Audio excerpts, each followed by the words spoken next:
Ignition sequence starts. 6, 5, 4, 3, 2, 1, 0.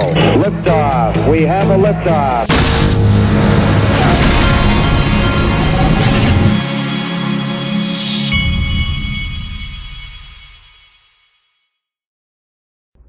Hey everybody, this is the Digital Asset Investor, and today we're going to do what my father, the official father of the Digital Asset Investor channel, told me that I should do. He told me about a month ago, and I really just haven't even gotten to it, but today provides that opportunity. And that is, what he said to me was, listen, there's 5 commissioners. You got Gary Gensler, and then you got 4 commissioners, and then you got the chairman. And Gary Gensler doesn't have any power unless he's got the help of at least 2 of these. Well, today we're going to show you who those 2 are that are like-minded. Even as much blame as Gary Gensler deserves for this SEC mess, and he deserves a lot of it, pretty much all of it. But he doesn't have the power to do what he's doing without these other 2. We're going to go over them, and I'm going to play in their own words that they agree with Gary Gensler, not with Hester Peirce. Because today, Hester Peirce and Elad Roisman, one of the 4, called out Gary Gensler. She tweeted this out today, and I said she's not going down with the Gary Gensler ship. So this is Hester Peirce's tweet. The latest regulatory agenda shows that the SEC will be busy in the upcoming months, but it won't be working on the right things, okay? And so she puts out this. She and Commissioner Elad Roisman. So that's 2 plus Gary's 3. The other 2 are the ones that are on Gary's side. And they need to feel a little bit of the pressure that Gary feels, because they are to blame the same, because this entire mess is on their shoulders too, because they're enabling Gary. That's the fact, Jack. So she and Elad Roisman say, falling further back, statement on Gary Gensler's regulatory agenda. This entire write-up is about what's wrong with Gary's agenda, but I'll focus in on this part. The agenda also comes up short on furthering the investor protection prong of our mission by failing to provide more clarity on digital assets. First, the agenda makes no mention of any regulation with respect to digital assets. In the last several years, this sector has grown in size, complexity, diversity, and investor interest. Rather than taking on the difficult task of formulating rules to allow investors and regulated entities to interact with digital assets, including digital asset securities, the agenda, through its silence on crypto, signals that the market can expect continued questions around the application of our securities laws to this area of increasing investor interest. Such silence emboldens fraudsters and hinders conscientious participants who want to comply with the law. In other words, Gary and the other 2 commissioners want this to continue to be vague, because that's exactly what it is. Now, Mr. B responded to her and said, thank you for your candor, but you can better serve the people if you go more mainstream with your opinion, like a letter to Congress and maybe an interview with Charles Gasparino. A $2.2 trillion market is being treated like a hitchhiker with pets by this chairman and the previous one. Dead on. So I retweeted Hester Peirce's tweet, and I said, pay close attention to which commissioners are siding with Gary Gensler in this SEC mess of no clarity for crypto. It's only 2. Allison Heron-Lee and Caroline Crenshaw. In fact, not too long ago when Hester Peirce had, I think she had put out something talking about how she had disagreed with Gary Gensler, Caroline Crenshaw had taken a shot back at Hester Peirce, as I recall. Now, and then I also want to show you this one. I retweeted this because listen, we know Gary Gensler owns this mess, but they also own it.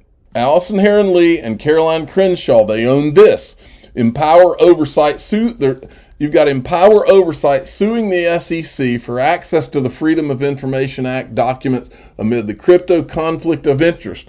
These 2 are a part of this. They know they know exactly what's going on with Jay Clayton, the conflicts of interest, the Ethereum free pass. All of these people know about this.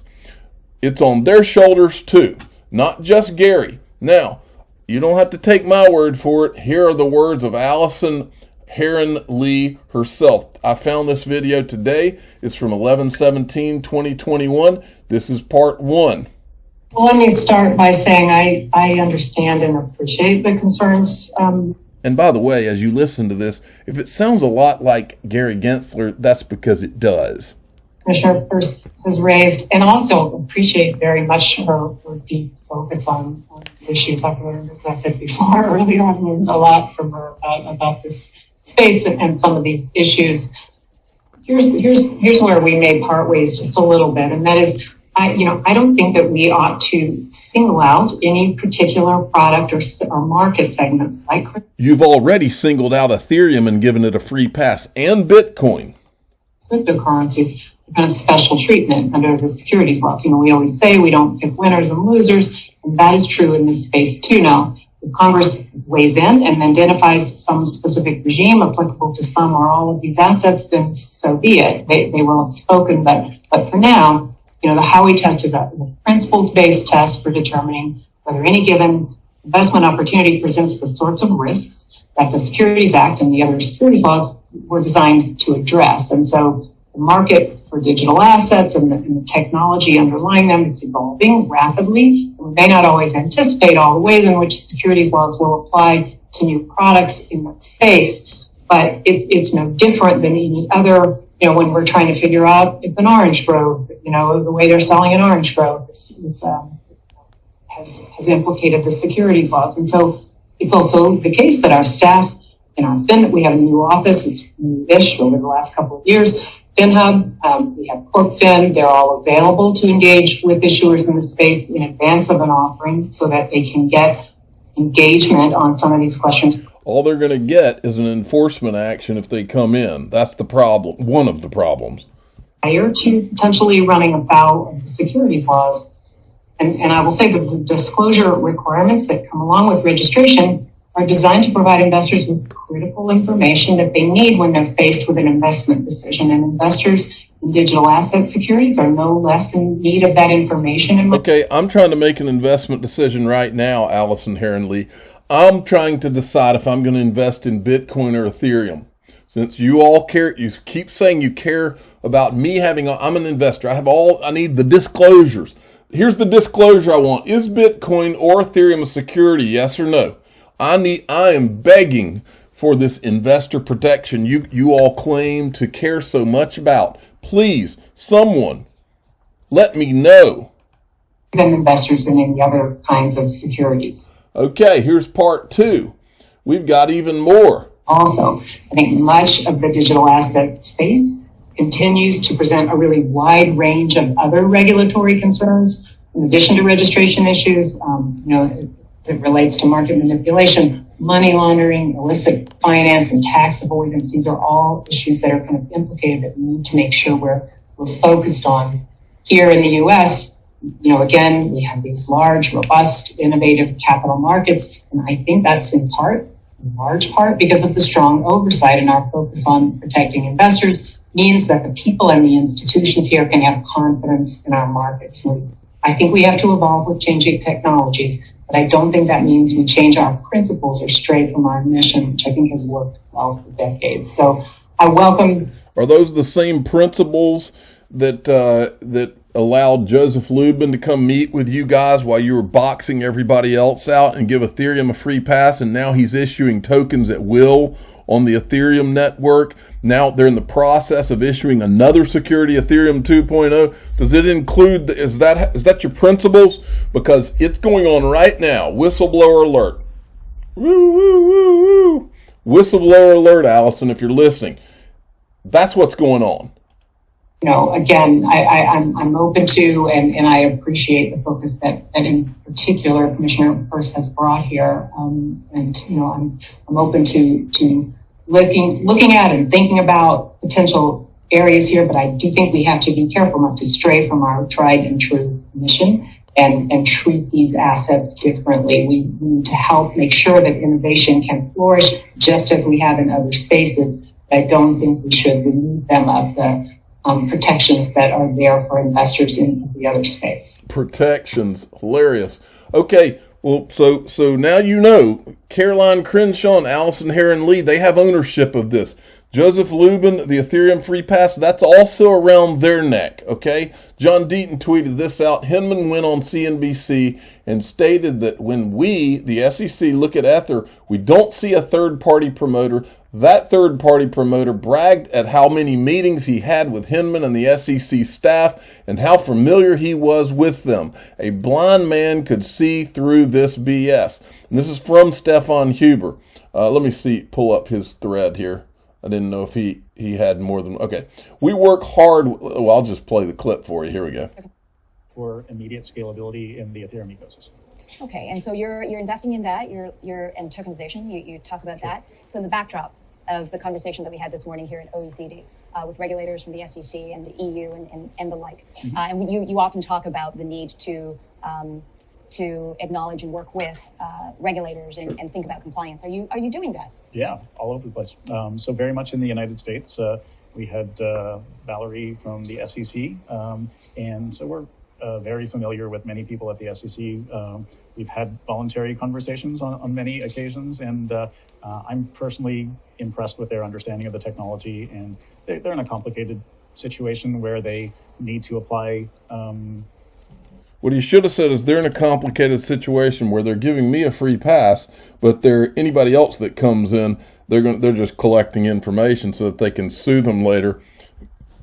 I just got a free pass because for whatever those reasons are what we really want to get to the bottom of. Securities law that has worked really well for the United States for decades, and they need to still foster innovation. They need to enable capital formation, and they don't want to kill blockchain for America, but it's a fine balance that they need to maintain, and I think they've done. How does he know all this? Pretty good job of adding clarity to the situation. The uncertainty is the most damaging. I think we still need to move forward with that, but essentially, at Consensus and even at Ethereum, we believe we had clarity, decent amount of clarity, with the help of our legal advisors and our own legal staff. For doing utility token launches and tokenized security launches. So we believe that we understood what we could do all the way through, and so far that's panned out. But it's expensive right now because you really need to pay for opinions because it isn't black and white yet. It's not black and white, but you're guiding it forward. The next big thing in your mind that we can expect from Joe Lubin?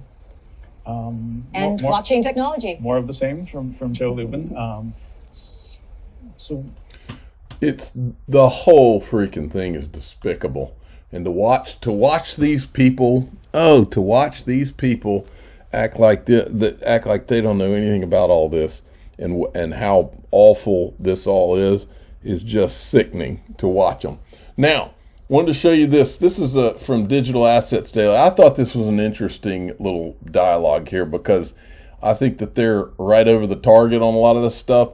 When you know what you hold, you have reasons to be bullish. Anyone who doesn't see XRP as a 5 to 7 digit asset doesn't believe what they're invested in. The only question is, will retail investors be allowed to hold it when it achieves it? And that kind of is the question that I've always had.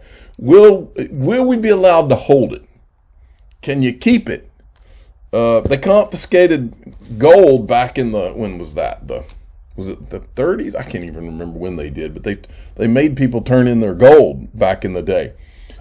This guy says, starting to think XRP never was meant for retail. No more exchanges listing sneakingly bullish. Exactly. That's a great term for that. That looks like that is a thumbnail word right there. Sneakingly bullish. And then Digital Assets Daily comes in and says XRP was never meant for retail. He's right. Only wholesale, enterprise, and institutional use. They don't want the noise of retail. We are the noise, folks. If you haven't been around for a while, listen to this. This is Dilip Rao on stage, who was with Ripple. Many people are using cryptos just to buy and sell and make quick gains out of it. Does it hurt the growth of cryptocurrencies, that usage for a quick buck? So I mean, it's kind of chicken and egg. You have to create a marketplace. And right now we have about 150, 200 exchanges around the world that trade in XRP. A lot of it, as you say, is very shallow trading by individuals. And that is not the use case that we are pursuing. What we are pursuing is the use of XRP as a financial asset by sophisticated institutions as a bridging mechanism. So does this hurt or harm? Well, it creates a lot of noise. And, we certainly don't want that much noise, but we're waiting. And for example, this last quarter, the bulk of XRP sales were to institutional investors. And as this transitions away from retail to institutions who will start to use it for wholesale, financial usage, that's when the turning point will come. Got it. I'll tell you, I'll tell you an interesting conversation I had with my mother today. My mother she's not actively listening to crypto channels. She listens to other things having to do with politics and what's all the crazy stuff that's going on in the world right now. And she told me on the phone today, she says, listen to what they say. And this is not even a crypto thing she's listening to. She says, what they said about crypto is that a lot of it's going to crash, but whatever you do not sell your XRP or your XLM. I agree with them, whoever them is. I'm the digital asset investor. I'm not an investment advisor. This is for entertainment purposes only. Please subscribe, hit the like button, and tell your friends and family that my mother's, what she was listening to, they were talking about a complete transition of the worldwide financial system. And that is what we've been over that target for over 3+ years here. And we've been right all along. Don't worry about what the market does in the short term, all the ups and downs. I don't even look at that stuff. I look at it from the standpoint of being able to buy the dips. That's about it. Thanks for listening.